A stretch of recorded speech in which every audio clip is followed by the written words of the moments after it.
Témoignage. On a la chance d'avoir ce matin Marthe Ndé. Marthe Ndé est une Camerounaise. Elle a vécu l'enfer à Dubaï. Elle a vécu l'enfer à Dubaï. C'est malheureusement le quotidien de beaucoup d'Africaines à qui on fait miroiter un avenir radieux et qui finalement deviennent des esclaves, hein, parfois des esclaves sexuels et vivent dans des conditions terribles. Alors ce matin, elle est avec nous sur le plateau. Âme sensible, bien vouloir vous abstenir. Elle nous fera un témoignage. Je la rejoins tout de suite.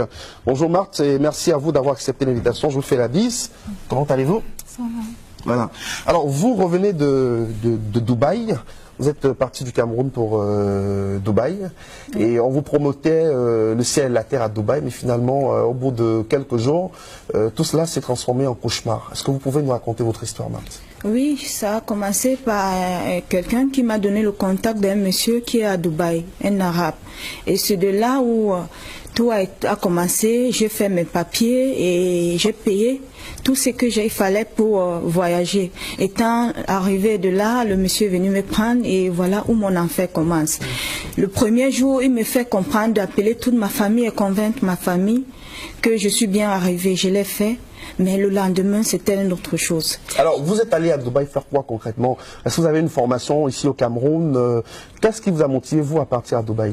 Oui, c'est que je n'avais pas de travail. Et j'ai un niveau bac anglophone et j'ai fait l'hôtellerie. Et après ça, tellement je cherchais de travail, rien. Quand j'ai eu cette occasion, je me suis lancée et je partais là travailler comme secrétaire personnel au monsieur de l'arabe.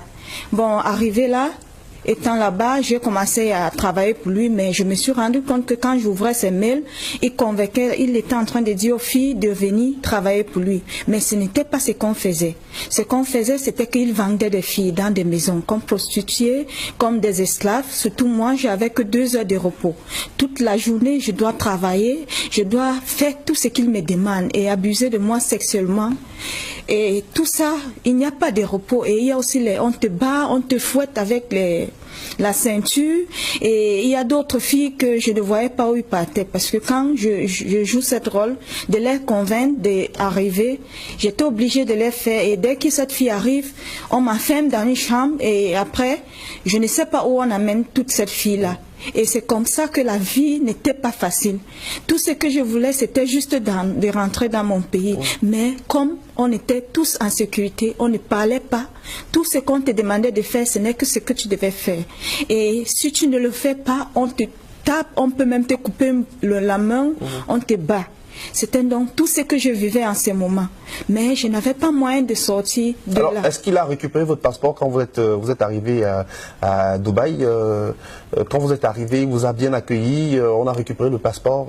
Oui, dès l'aéroport, il a pris mon passeport. C'est la première chose quand il prend, quand il vous salue.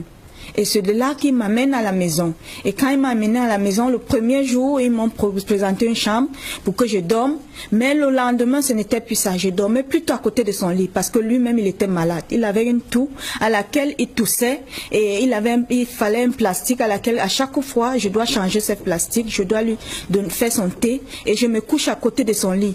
La nuit, s'il a toussé, je prends ce plastique, j'arrête et il crache et je porte, je le verse.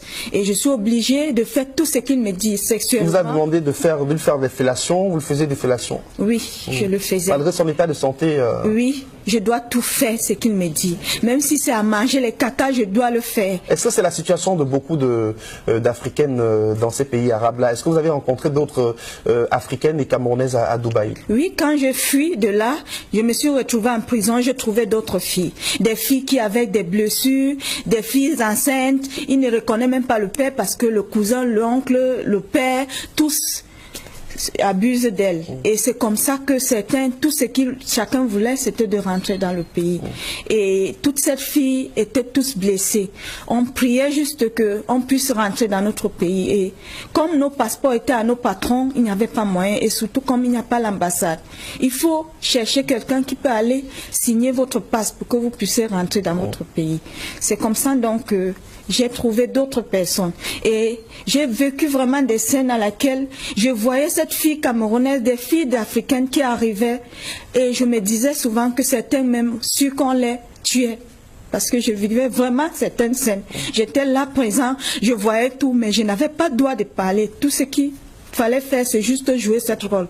Ou non, moi aussi, je dois mourir. Donc dans cette société arabe-là, il n'y avait aucune considération pour vous, les Africaines, vous étiez totalement maltraitées, exploitées sexuellement. On parle même d'autres filles aussi qui sont obligées de se livrer à la prostitution aussi. Oui, oui, oui. Là, c'est même normal. Ce qui est même plus, c'est celle à laquelle on vous oblige à faire des sexes dans des choses que vous ne connaissez même pas. Sexuellement, vous Ce qui a été votre cas. Oui. Vous avez passé le temps à faire une fellation à votre maître qui lui était pas en santé du tout. Oui. Et vous travaillez, vous avez que 2 ou 3 heures de repos, on vient vous réveiller et vous ne vous couchez pas bien sur un lit, c'est juste au sol. Et quand il est l'heure, on vient vous botte de vous réveiller. Est-ce que vous n'avez pas imaginé que c'était peut-être un piège quand vous tendez, parce qu'il y a quand même de la sensibilisation autour de ces voyages vers les pays arabes. Vous êtes parti, ça fait quelques temps, vous avez passé finalement 3 mois à Dubaï, mais on sait qu'il y a quand même une forte sensibilisation, on attire l'attention des jeunes sur les dangers justement qui les guettent quand ils arrivent dans ces pays-là. Alors, qu'est-ce qui vous a convaincu à partir en vous disant que c'était vraiment un bon emploi qu'on vous proposait? Moi, je causais chaque jour avec cette mission. On a pu causer pendant 1 mois et demi. Étant ici, là, je ne vous mens pas, monsieur, c'est des choses à laquelle j'appelle l'attention de toutes mes soeurs et tous mes frères, d'être vigilants. Tout ce qu'on nous dit n'est pas vrai. Beaucoup de choses qu'on vous dit, la personne cause avec vous, parce que moi-même, je causais avec certaines de filles. Si elle est anglophone, je la convainc. Si elle est francophone, je la convainc pour qu'elle vienne. Donc, beaucoup de cette personne, l'image qu'on vous montre n'est pas ce que vous croyez. Mais c'est quand vous êtes sur le terrain que vous vous rendrez compte que ça, ce n'est pas vraiment ce qu'on vous montre. Ils font des belles photos, ils font des belles choses et tout. Moi, j'appelle l'attention de toutes les jeunes filles d'être très vigilants. Moi, je préfère que si vous avez l'opportunité de fréquenter, rester au pays, je préfère que vous restez. Moi, surtout, j'ai tout perdu. Tout perdu, c'est que j'ai investi. Je suis au pays, je n'ai pas de travail. Depuis, j'ai déposé des demandes partout, rien du tout. Je suis là. Et c'est Dieu seul qui sait comment je vis. Mais comment vous avez fait pour revenir finalement, pour vous enfuir de l'enfer de Dubaï et revenir au Cameroun? C'est par la grâce de Dieu que j'ai pu fuir, me retrouver dans une rue. Et un monsieur qui passait m'a pris et on m'a dirigé vers l'immigration. C'est là où je me suis retrouvée en prison. La prison était 1000 fois mieux que l'esclavage qu'on vivait de là. Et avec toutes d'autres filles, pas simplement l'africaine, il y a les Philippiennes, il y a d'autres pays africains, les Éthiopiens qui vivent cet enfer. En prison, on ne vous autorise pas de fumer parce que si j'avais cette opportunité de fumer, je suis sûre qu'une de nos sœurs n'acceptera pas aller dans ce pays. Mais il nous privilège de tout. On vous fouille jusqu'à vos sexes si vous n'avez pas de caméra. C'est comme ça qu'on vit là-bas. Je demande à toutes les gens de bonne volonté s'ils peuvent m'aider, même à avoir juste un travail. Vous avez quel profil? Vous avez un baccalauréat? Oui, un bac NDC Advanced Level. Advanced Level. Et j'ai aussi fait une formation en hôtellerie. Et je remercie le président de m'avoir amené ici et de me donner ce courage d'être là.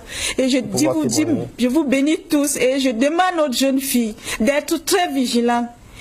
De ne pas rêver, comme on l'a dit souvent, les belles paroles, mais sur place, certains n'ont pas vécu. Alors, vous avez vécu un autre traumatisme aussi, parce qu'à cause de cette situation, votre père n'a pas pu supporter et il est décédé malheureusement. Oui, oui, parce que quand j'étais en prison, il fallait que je sorte.